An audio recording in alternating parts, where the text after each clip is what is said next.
Assalamualaikum, salam sejahtera. Anda kembali untuk menonton Sarawak Decides bersama dengan saya Ghazali Zawawi, dan pastinya dalam Sarawak Decides penonton kami bawakan kepada anda perkembangan terkini suhu politik di Sarawak, juga cerita pembangunan yang telah dilaksanakan 5 tahun ke belakang, dan pastinya fokus kita untuk cerita pembangunan 4 tahun ke hadapan. Dan pastinya untuk edisi kali ini kita lebih memfokuskan kepada pendidikan dan pembangunan sumber manusia. Tapi sebelum itu, apa kata kita ikuti dahulu antara tumpuan yang perlu menjadi fokus utama kita pada jam ini. Geraldine sudah bersedia untuk rebau? Yes. Kalau Geraldine sudah bersedia, silakan. 全麦 Gas， 欢迎收看2点钟热报，我是舒恩，马上来关注今天的新闻。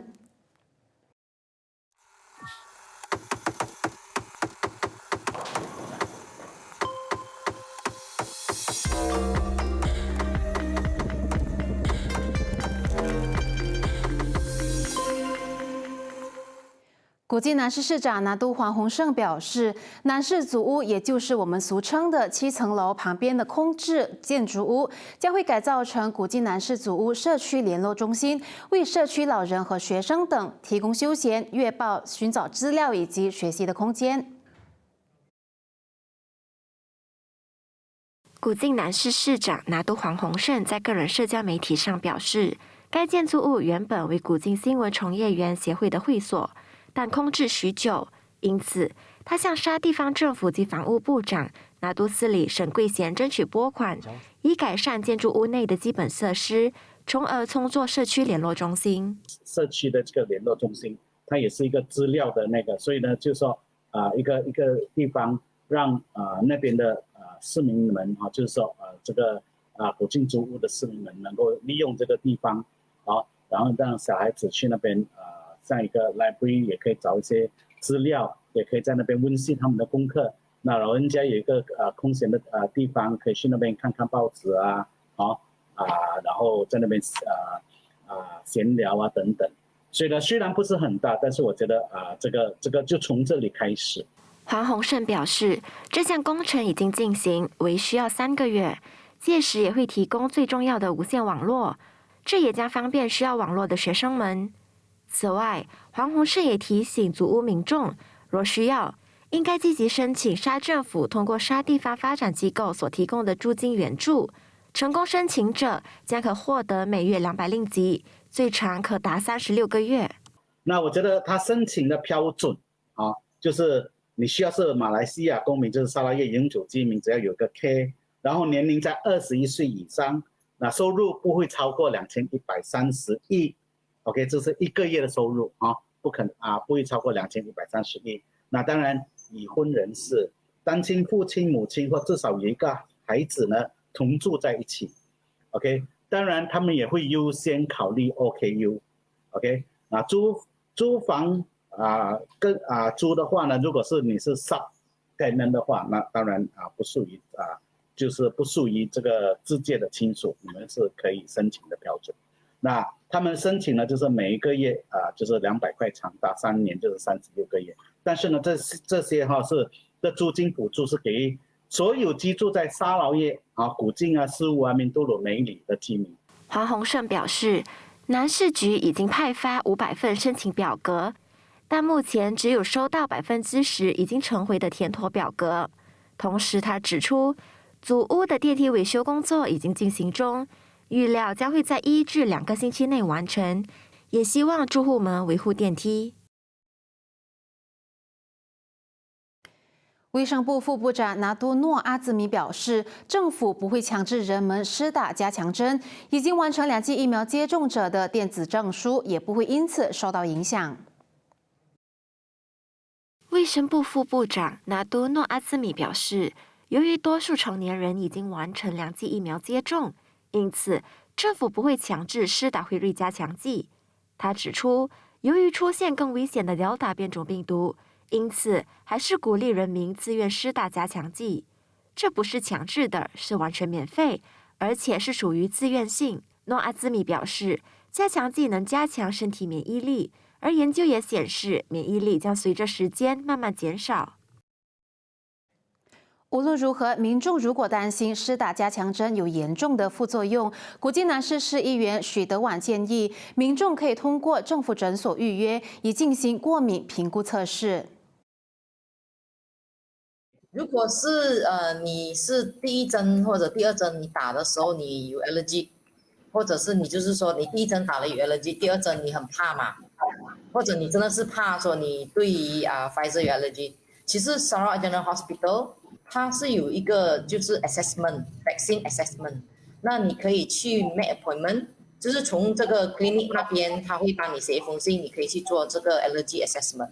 然后由那个中央就是中央医院来 assess 说你适不适合打这个针。如果你真的很 serious， 你很怕那么还有你知道你自己真的有 allergy reaction， 那么我也是建议说你去做这个 allergy assessment 的 test， 让他们去详细的就是 study 看你是不是真的不适合打这个针。然后有时候如果是医生还是会觉得说你应该打，他们也会在中央医院打，因为万一你发生什么事情 reaction 什么。他那个设备这些已经有在那边了，他会就是在 monitor 你，所以他们会建议你在那边打。许德婉在古晋南市市长黄宏胜的社交媒体直播上表示，目前一些政府诊所已经在星期六休息，民众前往接种时应该了解时间，以免白跑一趟。沙副首长拿督阿玛阿旺登雅形容，沙首长拿督巴丁仪阿邦佐哈里获得国家元首苏丹阿杜拉陛下颁赐丹斯里头衔，对沙拉越而言是一个很大的荣耀。这是一个很大的认可，希望能够给沙拉越政府更多精神，以便能取得更多成功。我们也希望这可鼓励沙政府和沙拉越在首长阿邦佐哈里的带领下继续成功。阿旺登雅是在老越的五级沙利州选区会见社区领袖时如是表示。阿邦佐哈里也是沙政党联盟主席兼土保党主席，他是在昨天最高元首华诞时获得丹斯里的勋衔。针对部分人说巴达旺区缺乏银行分行一事，原任巴都吉当区州议员罗克强解释，这件事情涉及到商业范畴，不过他一直积极鼓励各银行在巴达旺区设立银行分行。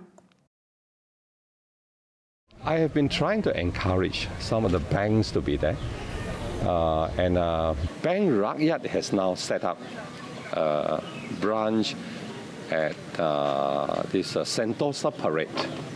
It's going to open very soon. And Sentosa Parade to Batu 10 is not too far away. It's not too far away. So I think that would be a blessing.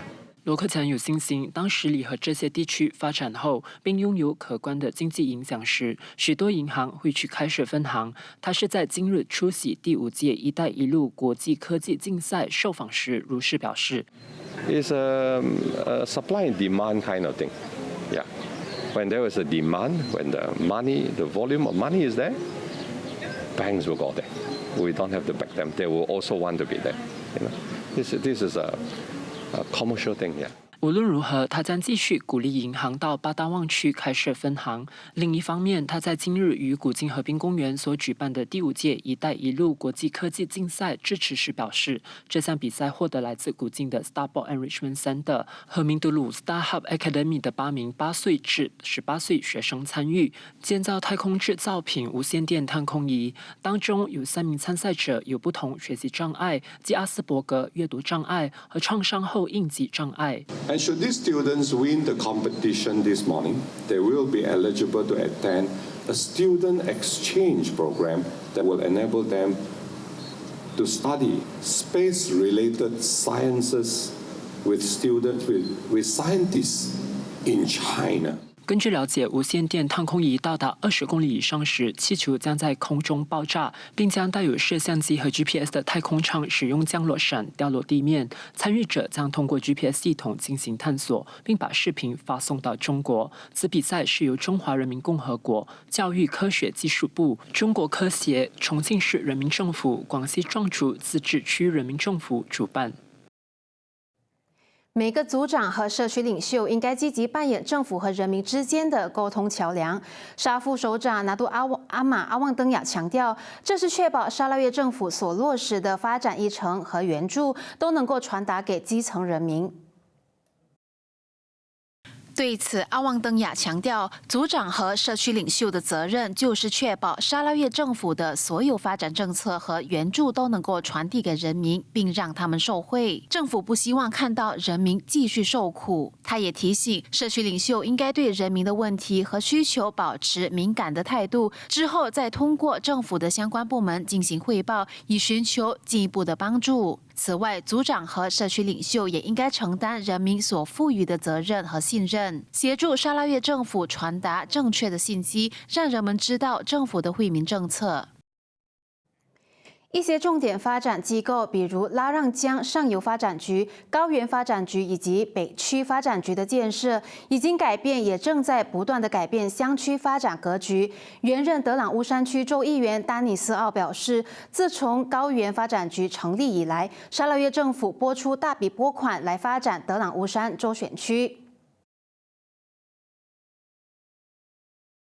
丹尼斯奥表示，政府共拨出了15亿令吉的拨款给高原发展局，作为德朗乌山州选区和母鲁州选区的发展用途。他坦言，沙拉越地广人稀，因为地理位置的关系，加上一些乡区干绑相当偏远，导致政府在这些地区落实发展项目方面面对了一些挑战。Jadi kita di Telangusan telah memperuntukkan peruntukan ini untuk membangunkan beberapa batang jalan dan juga jembatan, termasuklah projek-projek loji air yang kita panggil stand alone. Jumlah yang kita terima untuk Telangusan adalah 750 juta yang telah memberi saya sebagai wakil rakyat Telangusan peluang untuk mengutamakan beberapa jalan yang perlu dilaksanakan。对此，丹尼斯奥感谢沙首长拿督巴丁仪阿邦佐哈里成立了这些相关的重点发展机构，专注于发展内陆地区。这些机构也为各阶层，尤其是基层社群提供机会，让他们直接参与相关的发展活动。Jadi sebelum ini tidak ada, hanya berlaku sejak Ketua Menteri Abang Jo jadi pemimpin negeri Sarawak. Kita dapat terlibat secara langsung dan rakyat di kawasan pun sangat senang hati terlibat secara langsung. Jadi disebabkan pemimpin-pemimpinnya tadi terlibat secara langsung, mereka tahu prosesnya yang begitu perit sekali. 首相拿督斯里伊斯麦沙比利呼吁各方在庆祝佳节时继续遵守标准作业程序，不要松懈和轻视官兵的威胁。首相表示，如果我国继续松懈，官兵疫情也将继续成为困扰和限制国人的自由。他昨晚在吉隆坡大马旅游中心举行的屠妖节开放门户活动上致辞时表示，跟去年相比，今年的屠妖节在新常态之下欢庆得更加热闹。在政府允许人民从10月11号开始跨州之后，许多人借此机会返乡和亲戚见面。Ini adalah hasil kejayaan program imunisasi COVID-19 kebangsaan atau PIK yang membolehkan rakyat menikmati kelonggaran di sektor ekonomi dan sosial secara berperingkat setelah tahap vaksinasi golongan dewasa mencapai 95.5% sehingga semalam. Kerjasama erat semua pihak termasuk antara kerajaan dan rakyat juga telah memungkinkan perhimpunan seperti ini diadakan。 伊斯麦沙比利也呼吁各方培养大马一家精神，以继续巩固我国种族之间的团结。他表示，大马一家的概念侧重于团结、包容和感恩的价值观，这些价值观多年来一直是加强马来西亚团结的种子。而政府一直致力于维护我国所有种族的福利，以确保在落实国家发展议程时，没有人被排除在外。他指出，在2022年财政预算案当中，政府已经拨款1亿4500万令吉，通过大马印裔社会转型单位和国家创业集团商业基金的印裔企业家发展计划，强化印裔社区的社会经济。政府也拨款5000万令吉，用于地方政府地区的宗教场所维修工作和小型发展，以及跟宗教场所管理层和当地居民合作开展社区活动。新闻来到尾声，感谢收看这一节的热报，我是舒恩。接下来我们继续有 Sarawak Decides 的选举特备，把时间交还给主持人 Gas。Terima kasih Jaredin untuk rebau. Baik penonton, kalau kita lihat dari aspek pendidikan, Kerajaan Sarawak telah menggalakkan pendidikan sains, teknologi, kejuruteraan dan matematik STEM melalui bantuan latihan kepada guru-guru dan peralatan pembelajaran dan pengajaran di sekolah-sekolah. Juga Kerajaan Sarawak telah memperbanyakkan institusi teknikal dan vocational milik Kerajaan Sarawak seperti Centre of Technical Excellence, Centex, Sarawak Skills, College University, ICAT dan Agriculture Institute. Sekarang kita tak nafikan pemegang taruh penyedia pendidikan TVET termasuk KPM, Kementerian Pengajian Tinggi, Kementerian Sumber Manusia sudah ada gerak kerja memperkasakan TVET. Misalnya dengan memberikan laluan pendidikan ini sehingga ke peringkat Doktor Falsafah. Itu sudah ada. Tapi adakah ianya sudah memadai? Itu persoalannya. Bagaimanakah pula dengan laluan untuk internship atau peluang pekerjaan daripada pihak penyedia perkhidmatan atau industri? Adakah realitinya pada hari ini kita masih berada di takuk yang lama? Kerana kalau kita lihat selera pelajar pada hari ini, mereka mahukan pendekatan yang relevan daripada pihak industri. Seperti contoh, bukan sahaja menyediakan latihan praktikal, namun sekurang-kurangnya it comes with a package yang mana sekiranya mereka perform, mereka boleh dijanjikan dengan peluang pekerjaan di tempat mereka menjalani praktikal. Semuanya akan terjawab selepas ini hanya dalam Sarawak Decides.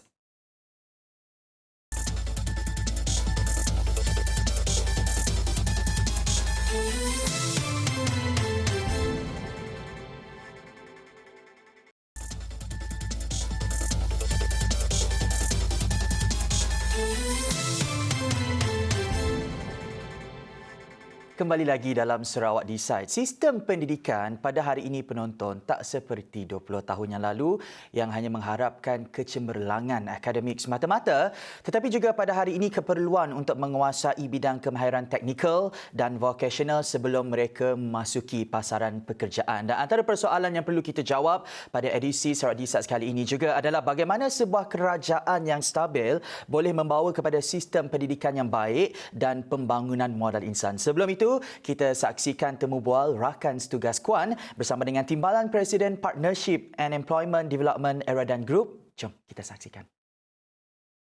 What do you think the future of education would be, Mr. Richard? Okay, so sure, of course. I think, as you know, the world is progressing very quickly. And there's a lot of innovation and new technologies being introduced on a daily basis. We see a lot of new exciting things happening over the horizon. So I guess this actually ties a lot with how do we develop the next generation of talent or future talent. And it is also relevant to how do we educate today's children or schoolgoers.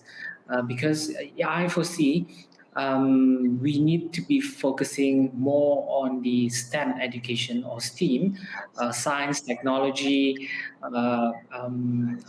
engineering and mathematics, and of course art as well. And this is very important because I think the jobs of the future will rely a lot on these different skill sets, and of course, and this type of background. So if we can focus more on science and tech, I believe that would actually help Malaysia to propel forward, especially in technology, because technology is a multiplier. It can help the country prosper. It can help uplift the economy and create a lot of new job opportunities and industries. I see. So talking about STEM, there's another important part, which is TVET, the vocational part, and we can see that a lot of countries are starting to emphasize more on this vocational. So do you think Malaysia or Sarawak should also emphasize on this vocational training to create a pool of talent in the future so that we can have more human resource, human capital to gear up towards a progressive country in Sarawak State. Mr. Richard. Yes. Yes, I believe it is actually in the right direction. TVET is one of the key ways to really develop the talent pool, especially for Sarawak.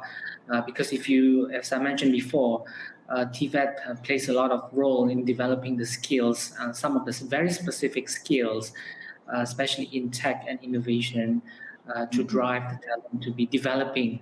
For example, the next generation drone technology, for example, because I'm actually attached to Aerodyne.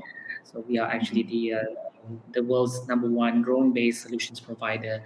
And even at our level, we are working a lot with TVET students, and we also hired some of the TVET experts to be part of our company to really drive and develop this talent so that they can fit into the kind of work that we do. And I believe Sarawak is actually also going in the right direction by focusing on the TVET education as well.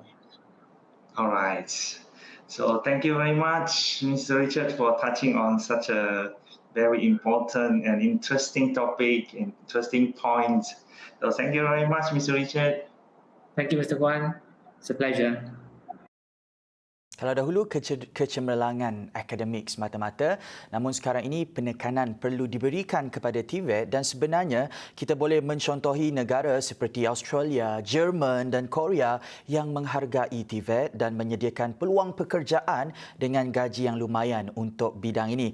Juga Kerajaan Sarawak sebelum ini telah menubuhkan Kementerian Pendidikan, Sains dan Penyelidikan Teknologi Sarawak untuk memastikan hal-hal pendidikan, penyelidikan dan sains di Sarawak diberikan penekanan. Juga Kerajaan Sarawak telah memperuntukkan RM1 bilion sebagai pembayaran awal ke atas pinjaman persekutuan bagi membaik pulih dan membina semula sekolah-sekolah daif di Sarawak melibatkan 148 buah sekolah daif. Seterusnya penonton, apa kata kita saksikan rakaman temu bual bersama dengan rakan setugas Muhammad Yusof bersama dengan pengurus HR Business Partner Hasrul Sani Muhammad Hassan. Jom kita saksikan. Based on your experience, right? What is the challenges in hiring employees to meet the demand of the needs or the demand of the company itself? Like, how do you go around with it? What do you look for in a person that is applying for the job? Right. I think that's a very good question. To be honest, after pandemic,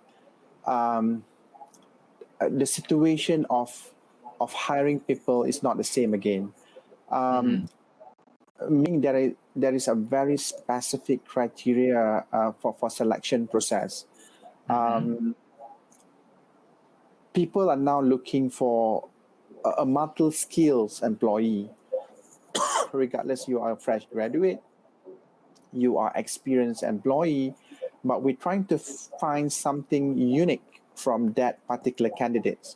So I think that is the a challenge nowadays, because not necessarily if you have a background in marketing, but we want to find a solid marketing person, there will not be any problem. But again, if you have marketing plus some strategic, for example, so you must have both combination to ensure that you are the right candidate for the role. Why I'm saying that? Because during the pandemic, right, when we talk about layoff, redundancy, stuff like that, many people did the reorganization. When they did reorganization, many jobs that was impacted where they merge two positions together or similar positions together, things that can be done with 5 people previously, now maybe 2 people can do it. So there's a lot of, I would say, redesignation of the position, but I'm not saying all position, but mostly because they want to optimize the people or the staff that can do that job very well. So I think that is a biggest challenge, because sometimes you can't find the right fit for that role. But at the end of the day, we still have to go through that process where the interviews is I would say, playing an important role to ensure that we picked up the right candidate for that particular job. So I think that's one of the challenge that we're facing at the moment. Does that mean the interview sessions are tougher than it used to be?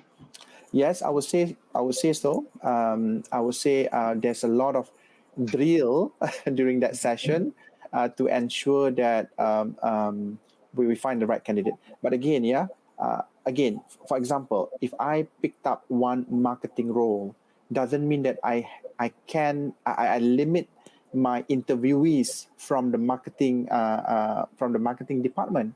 I can also take somebody from finance, for example, as one of the panel. I can take somebody from I would say strategic team as a panel to ensure that we gauge or we assess at each skills that required, so that we want to ensure that we picked up the best candidate from the pool.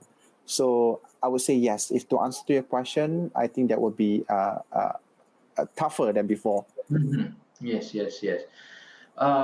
So do you think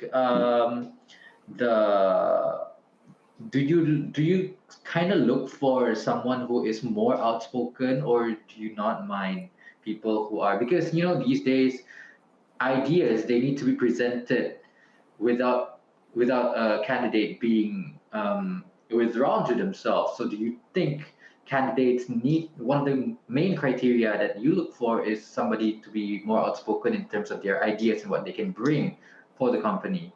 Correct. Outspoken is one of the point, and the ideas to bring. Normally what we did, we give a situational kind of questions where employee have to how he or she can manage that situation in the real world. So actually there's no wrong or right answer, but we want to see how candidate solve that puzzles, to ensure that we find the creative candidates that can manage the real life situation. So that's what I'm trying to say.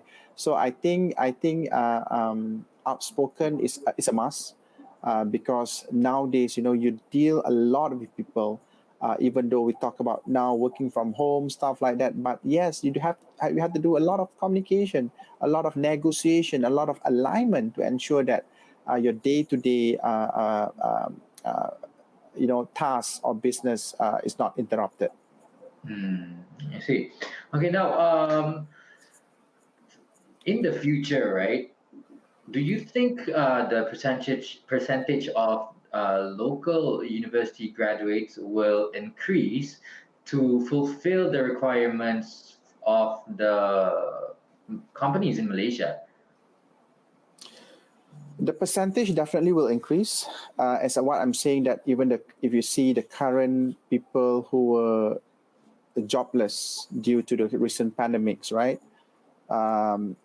has increased. Even the graduates has increased a lot. So I think if we talk about a jobless people in Malaysia, regardless you are fresh graduates or you are experienced employee, that will be increased until the situation is getting better and better.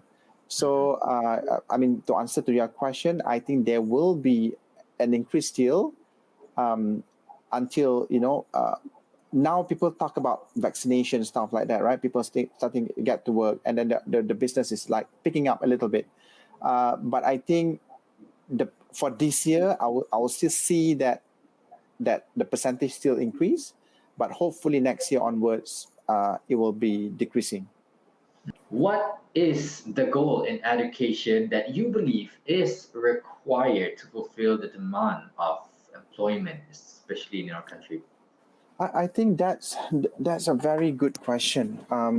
The education goal is we can't. I do not know. Perhaps the syllabus we need to change. Perhaps the approach from the education ministers that we need to change. perhaps the flexibility that you were saying earlier. There's a lot of things or ideas, opinions, even from from the universities, from schoolings and all that. They need to really, I would say, tackle and manage it, because I think that education goals, you can't compare education goals currently with what we had 10 years ago. So I think that need to be revised, the policies, the guideline, that to suit the current demand and situation. People, some students, even one of my what do you call that, nephews and niece, they don't have what SPM, a PMR, because of the current situation. So I think so. How are we going to deal with this going forward? I know the government have the strategy for that, but I think this is going to be a special case. But again, the goal should be a difference. Should be different. Yes. Yeah. I understand. Do you think there should be a more how do I say this? A more a stronger advocacy towards the demands of TVET, technical vocational education and training, and STEM? Do you think these could be the strategies to actually strategize the education more properly in terms of I think yes, and most importantly, right, students, they need to be they can't be complacent in their own what do you call that, timeline in their not timeline. So what I'm trying to say is that for example, graduates, right? If you have bachelor in engineering, but you cannot be complacent just having that degree in order for you to pursue to the next step or to get you employed. You must have a special skill. You must enforce yourself proactively, build up a new skills. That is what we are looking currently in the current situation. So be unique at each, I would say, everybody have their unique skills, and in order for them to sell themselves in the market, because it's very competitive. We talk about just now we talk about the graduates, what do you call that, who are employed. What I know that the number will increase 22.5% last year. We don't have the figure yet this year, if I'm not mistaken, but that was significantly high. So meaning, how are we going to market these graduates? So you must have a unique skill in order for you to sell and to be someone else. Either you're going to the government sector, private sector, and all that. Because academic alone is not sufficient. That is what my point. Yeah. Okay. So do you think, would you suggest any platforms that is accessible for students, youngsters, the youth? Would you suggest any platform that is available for them to actually pick up soft skills, such as platforms like YouTube? Would you recommend those kind of sites to, understand or be proficient at something other than what they have studied? Yes. YouTube is I would say YouTube is very powerful. You can Google anything, you can get anything within few seconds, right? So I think that is one of the platforms that you can use in order to build new skills.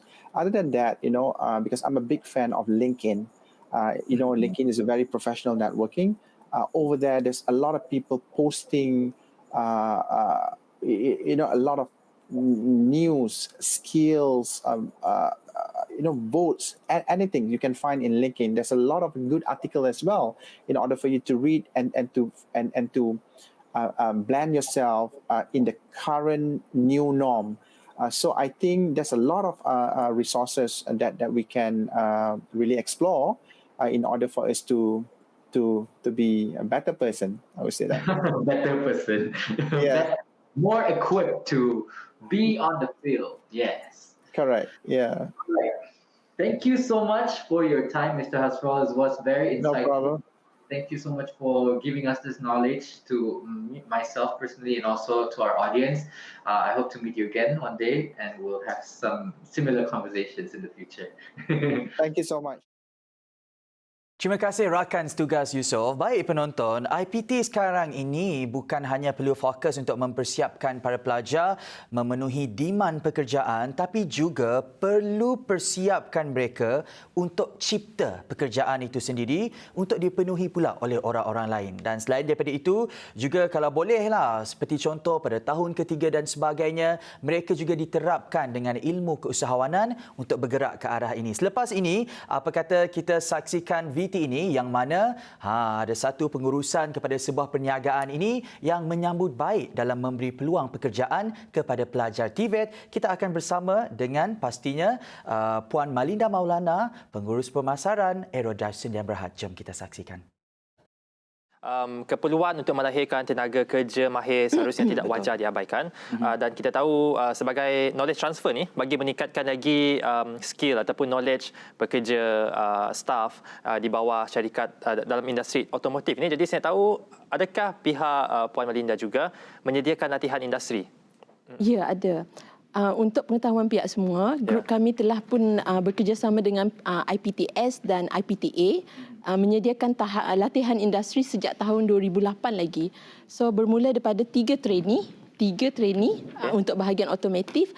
Kemudian lepas tu kita menyediakan peluang kepada bahagian yang lain seperti perakaunan dan admin. Latihan industri mengambil masa dalam masa 3 bulan hingga 6 bulan lah. Daripada from time to time jumlah trainee telah meningkat setiap tahun mengikut keperluan outlet masing-masing lah. So kiranya macam Malaysia outlet bertambah, so keperluan pun bertambah juga. Jadi adalah tempat-tempat kosong untuk trainee-trainee kita boleh masuk.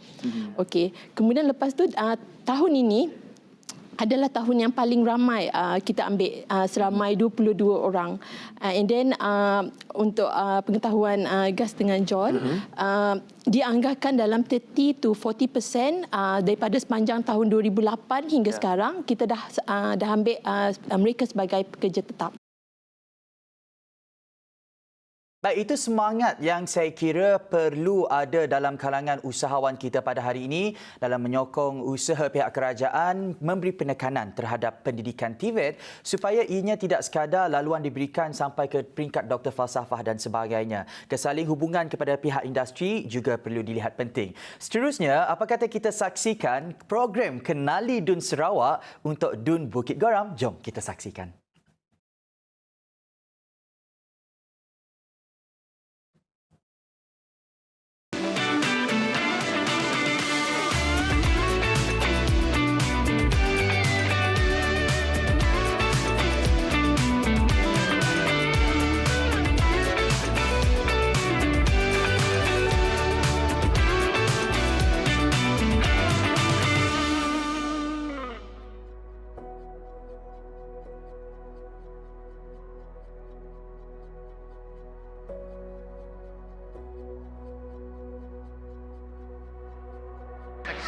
Saya rasa di Kapit sini boleh cakap champion lah. Apa ni, sebab semua bangsa Iban, Melayu, Cina, orang Uru semua boleh campur. Ya, boleh campur duduk, boleh campur makan, boleh campur kerja semua. Senang campur. Ya. Kawasan Bukit Goram memangnya membangun pesat. Sebab saya memang lahir di Kapit. Umur saya dah 70 tahun. Memang lahir di Kapit. Dari masa saya masih kecil dulu, Bandar Kapit ni, kawasan Bukit Goram memang boleh katakan mundur. Jadi semenjak akhir-akhir ni kita tengoklah pembangunan di Bukit Goram ini, di Bandar Kapit, memang pesat membangun. Jadi tentang kehidupan kami di Kapit ini, dulu masa saya lahir dari pemberi sekolah, sampai saya nampaklah Kapit ini lebih teruk dulu dalam masa dulu-dulu lah, sebab perjalanan kami pun ikut sungai. Sudah itu Sekolah pun susah kami dulu. Sebab Kapit ini betul-betul tinggal zaman dulu deh, sebab di hulu Sungai Rejang. Hubungan kita di antara kaum yang lain di Kapit ini memang hubungan kita boleh dikatakan satu Malaysia. Memang bagus hubungan kita sebab saya ambil perbandingan di kampung kawasan Melayu memang dah yang kita kahwin campuran memang dah boleh kata sama-sama lah separuh-separuh di kampung. Memang kira adik-beradik dah. Memang dari kecil kita sama dengan YB Jamid pun kita memang dari kecil kita bercampur. Datuk Seri Alik pun kita dari kecil pun bercampur dengan orang. Jadi hubungan kita tak ada kita kata dia bangsa lain, agama lain, kita tak mau bercampur dengan mereka. Kita makan minum sama. Minum di kedai kopi di mana-mana pun memang sama. Jadi Kapit ini kuat membangun sekarang. Maju Kapit dari kira agak-agak saya lah 9 tahun ini yang dia yang paling maju dalam 9 tahun. Jadi macam aku ada nanggah lah YB kami ini ya, macam dari Kapit ini, apalagi Kapit ini Pelagus sudah dibagi dengan 2 kerusi, Pelagus sama Bukit Guram. Ini yang lebih maju lagi aku tengoklah dari pandangan saya. Macam kami di Kapit ini ya, macam YB kami ke ataupun departemen kami macam Rasdin, KDO, ke semua departemen itu bekerja sama sama dengan majlis daerah. Macam kami ada meeting, aku tengok dia orang bikin pembangunan di Kapit ini, dia orang ada berunding apa-apa kemajuan di Kapit.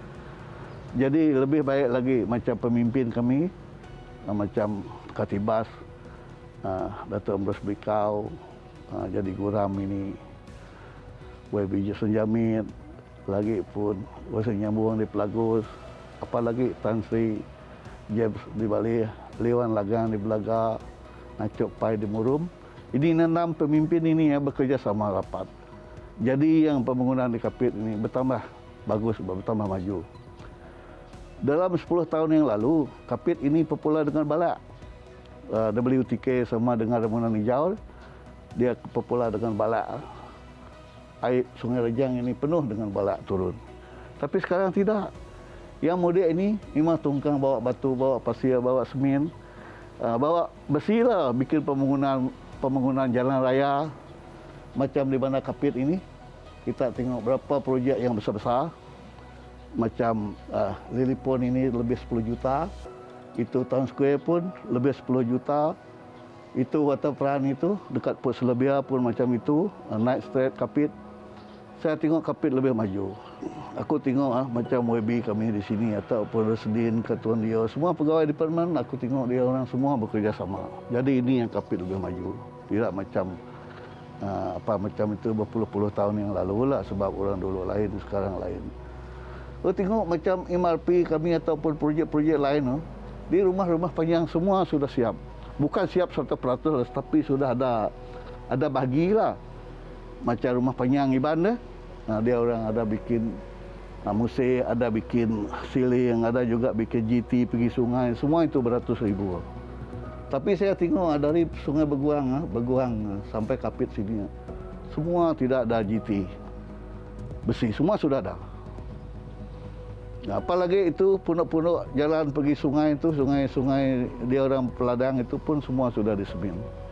Macam tadi saya pergi dari Sungai Paku, dia orang di sana pun ada projek 100 lebih ribu bikin kelebat, repair jalan dia orang pergi Kapit sini. Dulu mana? Sebab itulah GPS ini betul-betul memperhatikan rakyat, sampai ulu-ulu pun dia tengok. Tidak macam dulu. Dulu bajet tidak ada, kurang-kurang lagi. Jadi sekarang aku tengok ini kerjaan memang boleh. Cuba bagi saya lah. Cuba bagi peluang 10 tahun lagi. Baru kita boleh tengok apa yang terjadi. Aku tengok lebih maju kalau banding dengan dulu lah. Ada lagi di belakang saya, ada terminal Port Express Belaga sama Riverfront lagi. Juga ada di depan sini, ada 6-story kapak dari house Kapit. Selain dari itu kita ada jabatan SK Sungai Kapit sudah siap di Bukit Geram, sama jambatan baru di Sungai Mang. Satu lagi Song Kapit ada sampai dengan Yong sana, ada satu lagi jambatan PC yang one way. Dia one way dari Kapit Bukit Sibu, satu one way dari Sibu Bukit Kapit. Yang ada dua jambatan di Negayong. Lagi satu, kita sekarang semua karena hydropower, dia ada guna generator set lagi. Sekarang semua guna hydropower. Ya. Sarana yang lain macam api dulu kita pakai api pelita, api yang untuk apa kita kata lampu gas yang main pump kan. Jadi sekarang kita semua menggunakan electricity. Jadi air dulu pun kita minum air yang belum dirawat. Sekarang air di sini kita minum air terawat. Kita banyak orang cakap Kapit macam satu island, dah ada jalan kan. Sekarang sudah dapat Bukit Sibu, Bukit Bintulu, Kucing. Bila masalah sudah dapat jalan itu, kira 95% siap lah. Tinggal satu tempat, saya pikir kurang lebih 300 meter. Sebab itu Sesko punya tower, dia punya footing itu ada erosion sedikit. Masalah itu dia orang divert lagi. Dulu Town Square dulu dia padang bola keranjang dan dibangunkan untuk jadikan Town Square yang indah sebegini rupa. Jadi Town Square ini digunakan semasa function-function yang besar-besar. Dan inilah satu kebanggaan orang Kapit. Oleh kerana pemimpin kita di Kapit ni terutama sekali YB memang dia orang memang dia orang berjiwa rakyat dan pembangunan yang membuat memang banyak. Lagi juga selain dari Town Square, kita ada Lily Pond. Lily Pond baru siap yang amat cantik untuk rekreasi, untuk petang-petang, untuk budak main dan untuk riadah juga. Jadi untuk pembangunan lain kita mengenai jalan.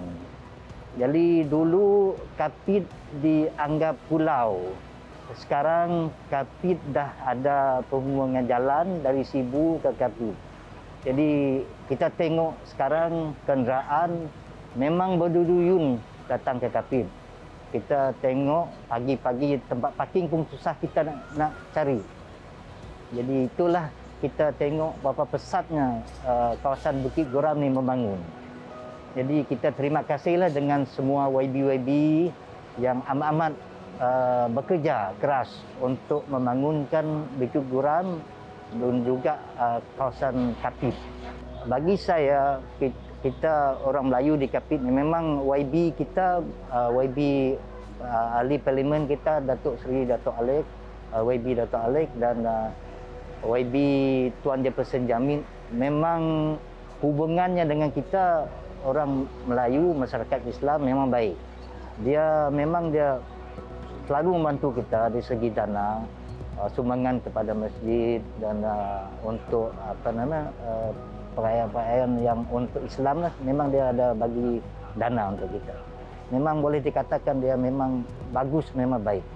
Jadi semua 6 YB kami di Kapit itu, ini tahun Oda ini, dia memang kemajukan jalan raya.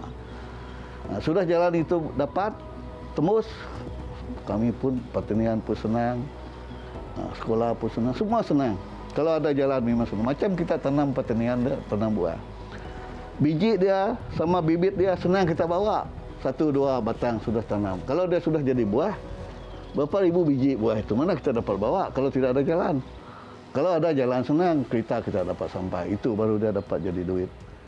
Semualah. Itulah jalan yang penting kata YB kami. Jadi dia sekarang berebut dia bikin jalan dulu. Awal-awal jalan siap, kita pesanan. Itulah aku harap macam CM kita ini pun bagus, dia selalu melawat Kapit. Dia pun ada dengar apa YB kami macam Dato' Alek, dia sudah jadi kementerian macam Lewan Lagang pun sudah jadi temalan menteri, macam Tan Sri Jem dia sudah jadi assistant minister. Semua dia orang bersatu, jadi Kapit lebih maju. Kita berharaplah kawasan Bukit Guram ni masih dipegang oleh YB kita yang sekarang ada, supaya dapat dia membangunkan Bukit Guram lagi, dan harapan kita supaya kawasan Kapit ni dibangun lebih pesat lagi apa yang daripada yang ada sekarang.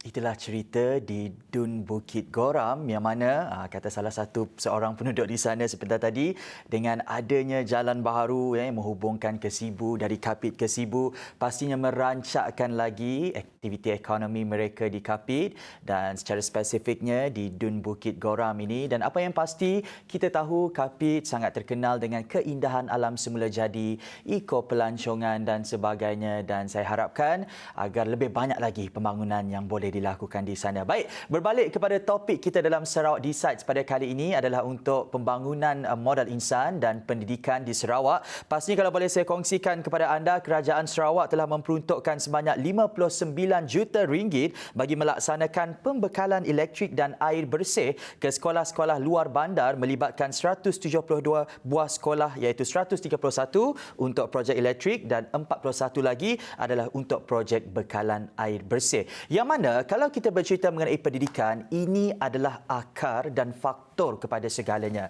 Kita tak nak mereka yang menghabiskan pengajian tinggi mengadu tak ada peluang pekerjaan dan sebagainya, sebab itu matchmaking itu juga penting, yang mana satu, mereka perlu penuhi pasaran pekerjaan, kedua, pekerjaan yang mereka ambil itu sebolehnya perlu bersesuaian dengan bidang yang mereka ceburi di peringkat IPT. Kupasannya semuanya akan kami bawakan dalam Sarawak Decides. Kita akan berjumpa lagi untuk pukul 4 petang. Jadi jangan ke mana-mana, teruskan kesetiaan anda bersama kami di TVS, laluan 122 Astro dan MyTV, kerana dalam Sarawak Decides, Sarawakku sayang, cakap Sarawak, into Sarawak. Kami Ghazali Zawawi, jumpa selepas ini.